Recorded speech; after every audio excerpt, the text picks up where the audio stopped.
안녕하세요. 이바울의 인사이트 이바울 목사입니다. 하나님은 우리가 행복한 삶을 누리길 원하십니다. 저의 인사이트를 들으시는 모든 분들이 하나님의 사랑 안에서 행복하고 자유로운 삶을 누리시길 바랍니다. 오늘은 존중의 문화에 대해서 나누고자 합니다. 예수님은 요한복음에서 너희가 서로 사랑하면 모든 사람이 너희가 내 제자인 줄 알 것이라고 하셨습니다. 요한 1서에서는 서로 사랑하면 하나님이 우리 안에 계신다고 나와 있습니다. 예수님은 교회 안에서 먼저 사랑을 완성하길 원하셨습니다. 예수님이 바라셨던 교회는 사랑의 문화로 자리 잡은 곳입니다. 지금 우리의 교회는 어떤가요? 교회 안에서 우리의 관계는 행복한가요? 교회에서 이해하고 용납하기보다 정죄와 판단이 가득하지 않나요? 교회라는 기대가 있어서 그런지 더 큰 실망과 상처가 됩니다. 많은 분들이 교회 내의 관계 가운데 상처받고 교회를 떠나고 있습니다. 도리어 교회 밖에서의 관계가 더 좋다고 말하는 분들을 많이 보았습니다. 서로 사랑하는 것을 기준으로 보았을 때 교회 안에서의 관계와 교회 밖에서의 관계가 다를 바 없습니다. 왜 하나님의 사랑과 은혜, 용서를 경험한 성도들이 성도 간의 관계에 있어서 이렇게 무능할까요? 왜 교회 안의 관계로 인해 행복을 누리기보다는 상처와 불행을 경험할까요? 저에게 있어서 제 인생 중에 가장 어려웠던 일은 교회 안에서 일어났습니다. 20대 때 섬겼던 교회가 있었어요. 저의 생명을 바치는 것이 아깝지 않을 만큼 정말 사랑했던 교회였습니다. 목사님을 정말 존경했고 함께했던 지체들을 사랑했습니다. 저의 모든 시간과 에너지를 거기에 다 바쳤습니다. 20대에 저는 연약했어요. 실수도 많았고 다른 사람들에게 상처도 많이 주었습니다. 저는 논리적이고 이성적인 성향을 갖고 있었습니다. 제 생각에 납득이 되지 않으면 충분히 이야기하고 아닌 부분에 대해선 아니라고 말했습니다. 그러다 보니 목사님과 의견이 부딪히는 경우도 많았고 지체들에게 지적하는 일도 많았습니다. 저의 연약한 부분들이 점점 드러났습니다. 문제는 여기에서 일어났습니다. 제 연약한 부분이 드러났을 때 문제의 수준이 커져서 이제는 그 부분을 다루어 잡아줘야 할 때가 왔습니다. 너무나도 많은 관계의 마찰들, 생각의 부딪힘들이 일어났습니다. 그때 제가 경험한 교회의 반응은 저에게 엄청난 상처를 주었습니다. 먼저는 목사님이 사람들에게 저에 대한 부정적인 이야기를 했어요. 사람들은 그 이야기를 듣고 동조했습니다. 저와 대화하기를 피하고 같이 있으려고 하지도 않았습니다. 교회 안에서 따돌림을 받게 되었죠. 정말 깊이 헌신했던 공동체에서 죄인으로 낙인 찍혔습니다. 사회적으로 매장당하는 느낌이었고 자살도 생각하게 되었습니다. 제 인생 중 가장 어려웠던 순간이었습니다.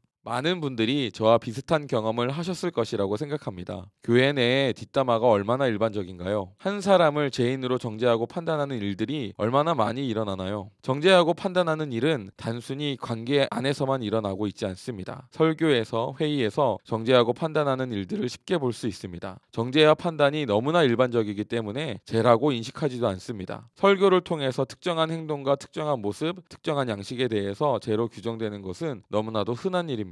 성경에 분명히 죄라고 나와 있는 것들은 당연히 죄라고 말해야겠죠. 이런 이유는 문제가 아닙니다. 목사님이 목적과 목표를 말할 때, 예를 들어서 전도에 힘을 실어서 말할 때 전도하지 않는 이들에 대해서 정죄하고 판단하는 말씀을 하시곤 합니다. 죄책감을 통해 전도하도록 채찍질하는 것이죠. 이런 이유는 정말 많이 보시지 않으셨나요? 종교적인 열심이 있는 경우에 기도와 경건 생활을 자기 의로 삼는 분들이 참 많습니다. 이런 분들은 경건 생활 하지 않는 사람들을 비판하고 정죄하곤 합니다. 이런 케이스도 흔히 볼 수 있습니다. 저도 신학생 시절 이런 식으로 다른 사람들을 많이 정죄하고 판단했습니다. 일반적인 일입니다. 이미 정죄와 판단은 문화로 자리 잡고 있습니다. 너무 흔해서 죄라고 인식하지 못할 정도로 당당하고 자연스럽게 자리 잡고 있습니다. 예수님은 이미 세상의 문화로 자리 잡고 있었던 정죄와 판단을 보셨습니다. 선악을 알게 하는 나무의 열매를 먹은 인류의 원죄가 무엇인지 너무나도 잘 알고 계셨습니다. 예수님은 적어도 교회에서만큼은 이 원죄의 문화가 완전히 근절되기를 바라셨습니다. 정죄와 판단이 아닌 서로 사랑하는 것이 교회 내 문화의 원천이 되기를 바라셨습니다. 저는 지금 묵상하면서 생각해 봅니다. 내 연약함이 드러나서 문제를 일으킬 때 사랑이 문화인 교회에서는 어떻게 대해 주었을까? 내 실수를 이해해 주고 용납해 주지 않았을까? 내 문제를 바로잡고 성숙함으로 나아갈 수 있는 길을 제시해 주지 않았을까? 적어도 자살 충동이 일 만큼 괴롭게 하지는 않았을 것이라고 생각합니다. 그렇다면 예수님께서 말씀하셨던 사랑의 공동체는 어떤 모습일까요? 정죄받을 것을 두려워하지 않는 안전한 공동체이지 않을까요? 현재 교회 내에서는 판단과 정죄에 대한 불안과 두려움 때문에 가면을 쓰고 관계하는 경우가 참 많습니다. 만약 사랑을 기반으로 하는 공동체라면 우리가 쓰고 있던 가면을 벗고 서로의 진짜 얼굴을 맞대어 보지 않을까요? 있는 모습 그대로 인정받고 칭찬받지 않을까요? 아담과 하와가 범죄한 이래 인류는 정죄와 판단의 문화 속에서 살았습니다. 심지어 그 문화는 교회 내에 버젓이 존재하고 있습니다. 교회라는 공동체 아니기 때문에 사람들은 더 실망하게 되고 더 상처받게 됩니다. 많은 사람들이 사랑의 공동체인 줄 알았는데 똑같네라고 하면서 속았다고 느낍니다. 이 부분에 있어서 교회와 세상의 차이는 별로 없습니다. 도리어 교회이기 때문에 경건과 거룩이라는 기준으로 더욱더 판단하고 정죄하고 있습니다. 적어도 교회에서만큼은 이 정죄와 판단이라는 문화를 끊어내고 사랑의 문화가 되길 예수님은 바라셨습니다. 이것이 우리의 숙제입니다.